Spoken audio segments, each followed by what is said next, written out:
Bismillahirrahmanirrahim. Alhamdulillah Al-Karimul Mannan Ar-Raufur Rahim Dzul Jalali wal Ikram. Asyhadu an la ilaha illallah wa asyhadu anna Muhammadan abduhu wa rasuluh. Allahumma shalli ala sayyidina Muhammad al-Fatihi lima ughliq wal khatimi lima sabaq. Nasirul haqqi bil haqqi wal hadi ila siratikal mustaqim. وعلى آله وأصحابه حق قدره ومقداره العظيم. قالوا سبحانك لا علم لنا إلا ما علمتنا إنك أنت العليم الحكيم وتب علينا إنك أنت التواب الرحيم. رب اشرح لي صدري ويسر لي أمري واحلل عقدة من لساني يفقهوا قولي. أما Bapak Ibu hadirin yang saya hormati, marilah kita bersyukur kepada Allah Subhanahu wa Ta'ala yang mana pada malam hari ini kita masih diberikan nikmat oleh Allah Subhanahu wa Ta'ala. Begitu banyak nikmat yang Allah berikan kepada kita, terutama nikmat iman wal Islam, nikmat taufik dan hidayah, nikmat sehat dan nikmat kesempatan, sehingga kita masih bisa bersama-sama berkumpul di musalah yang kita cintai ini, yaitu musalah Al-Muzakir, dalam rangka salat tarawih berjamaah. Tentunya mudah-mudahan amal-amal kita semoga diterima oleh Allah Subhanahu wa Ta'ala. Salawat dan salam selalu kita lanturkan kepada junjungan kita, sauri tauladan kita, Nabi kita Nabi Muhammad sallallahu alaihi wasallam, beserta para keluarga dan para sahabatnya yang setia hingga akhir zaman. Mudah-mudahan kita termasuk umat beliau yang senantiasa menghidupkan syariatnya, yang senantiasa menghidupkan sunnahnya, yang senantiasa istiqomah berjalan di jalan yang baginda Rasul sallallahu alaihi wasallam. Dan kita berharap agar kita mendapatkan syafaatnya di yaumil qiyamah. Amin ya rabbal alamin. Bapak Ibu hadirin yang dimuliakan oleh Allah Subhanahu wa Ta'ala, kata Al-Imam Ibnu Rajab Al-Hambali, kalaulah yang berhak menasihati itu harus orang yang suci, orang yang bersih dari dosa, maka kata beliau, tiada yang berhak menasihati kecuali baginda Rasul sallallahu alaihi wasallam. Jadi Pak Kisri sebenarnya tidak berhak, karena kita masih kotor, kita lakukan nasihati. Cuman dia kata Imam Ibnu Rajab Al-Hambali tadi, kalau cak itu kan tidak nasihati kan Rasulullah ada ganti lagi, sahabat ada ganti lagi. Makanya kita walaupun kita masih berlumuran dosa, hendaknya kita tetap saling mengingatkan dalam kebaikan dan kebenaran. Tapi ingat, jangan mentang-mentang kita nasihati kita merasa baik, merasa bagus. Bukan berarti kita nasihat itu kita sudah bagus. Justru itu untuk kita diri sendiri, dan terutama itu untuk kita sendiri nasihat itu. Dan kalau alhamdulillah kalau lain pengen ngambil omongan kita tadi, jadi amal kebaikan kita, amal jariah gitu. Jadi kita ini masuk sudah bulan puasa. Sekarang kita ini sudah puasa. Sekarang puasa itu apa?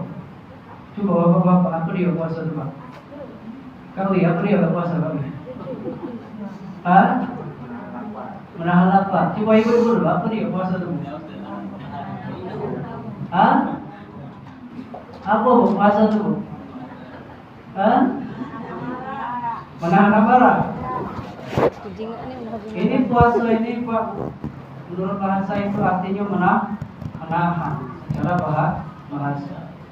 Kawi yang biasanya pergi mancing, tiap hari kan punya hobi mancing. Dan sekarang dia tidak mancing, sebulan ini pokoknya aku tidak ada mancing dulu. Artinya dia secara bahasa sedang berpuasa karena secara bahasa. Tapi menurut syariat, yang dimaksud syariat itu, puasa itu apa? Menahan segala sesuatu dari hal yang membatalkan puasa, mulai dari beduk subuh sampai beduk maghrib. Nah, jadi itu puasa itu menahan segala sesuatu hal yang membatalkan puasa dari beduk subuh sampai beduk maghrib. Banyak manfaat puasa ini Pak. Selain itu kewajiban kita sebagai umat Islam, puasa itu manfaatnya kita bisa merasakan apa yang dirasakan oleh orang-orang fakir miskin, orang-orang yang di pinggir jalan yang kelaparan panas-panas. Kita tidak bakal tahu rasanya Pak Bu, cak mana mereka tuh kelaparan, cak mana mereka tuh kehausan. Dengan kita berpuasa ini tadi, kita bisa tahu, oh cak ini rasanya wong lapar. Oh cak ini wong rasanya kehausan di panas-panas pinggir jalan. Ya Allah, gitu. Akhirnya dari situ kita bisa timbul rasa ibadah itu, akhirnya kita timbul untuk pengen membantu seseorang tersebut. Kenapa? Karena itu sudah merasakan apa yang dirasakan oleh saudara kita.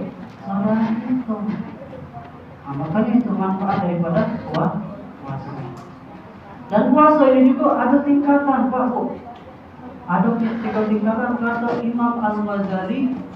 Puasa ini ada 3 tingkatan.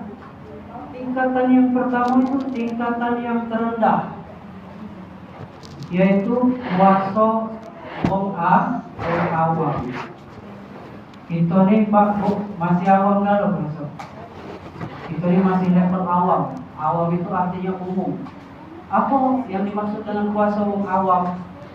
Dia ini puasa, tapi puasanya sekedar nahan lapar dan haus baik. Puasa dia tidak membatalkan puasanya. Dia nahan lapar dan haus sampai beduk subuh, dari beduk subuh sampai beduk maghrib. Tapi sekedar itu aja. Lalu ada yang kedua, puasa wong yang khusus. Apa itu? Dia menahan lapar dan haus, dan juga dia menahan seluruh anggota tubuhnya untuk tidak bermaksiat kepada Allah. Jadi kita ini Pak, kadang-kadang kita ini puasa, Masya Allah, menahan lapar dan haus, panas-panas kita sampai tahan gitu. Pegawai itu tetap tahan puasa. Tapi apa, terkadang masih galak, lisan kita tidak dijaga.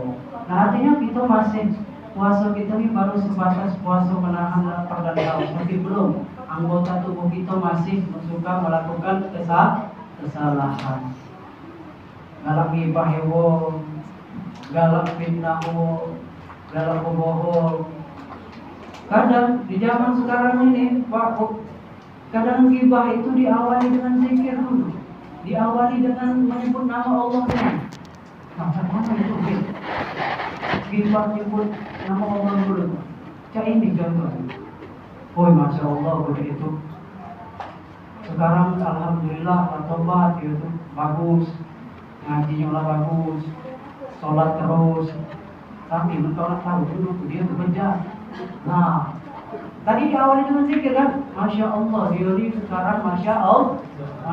Tapi engkau nak tahu, dia dulu bejat, galak judi, galak ini, galak mabuk, gibah. Gibah. Oh Bin, kami ini ngomong yang sebenarnya. Iya, lagi bala itu. Kalau dia salah, berarti dia fitnah. Salah ya. Salah itu adalah fitnah, benar itu adalah gibah. Jadi salah galau. Jadi dia puasanya baru sebatas nahan lapar dan haus. Nah, kalau soleh tadi, dia puasanya dia menahan lapar dan haus, dan lalu dia menjaga anggota tubuhnya, tidak bermaksiat kepada Allah, tidak ngomongi orang. Pokoknya puasa. Jadi bukan batin juga puasa, dia berhusnuzon kepada orang lain, tidak seuzon. Nah ini puasa batin juga bagi kita. Lalu ada yang ketiga, yaitu puasa wong yang khusus, lebih tinggi. Siapa tuh? Ini bukan makom kita. Puasanya dia menahan lapar dan haus, lalu dia anggota tubuhnya tidak bermaksiat kepada Allah, lalu pikirannya senantiasa tidak terputus selalu ingat kepada kepada Allah. Ini belum makom kita kami. Masih kita ini masih istilah di klasmen itu masih di dasar klasmen kami. Kita ini masih sekedar nahan lapar dan haus, tapi tidak pokok. Alhamdulillah dan kita masih bisa puasa. Tapi sedikit demi sedikit kita ini bisa lah belajar untuk naik level. Jangan sampai tiap tahun itu kita ini sekedar nahan lapar dan haus. Kita belajar di buku istilah ngomong bunyi untuk istilah usul kita jangan galak usul sama orang lain. Nah itulah tingkatan daripada puasa. Mungkin ini yang bisa kami sampaikan. Lebih dan kurangnya kami mohon maaf kepada Allah. Sama-sama kita minta ampun. Kami akhiri. Wabillahi taufiq wal hidayah. Wassalamualaikum warahmatullahi wabarakatuh.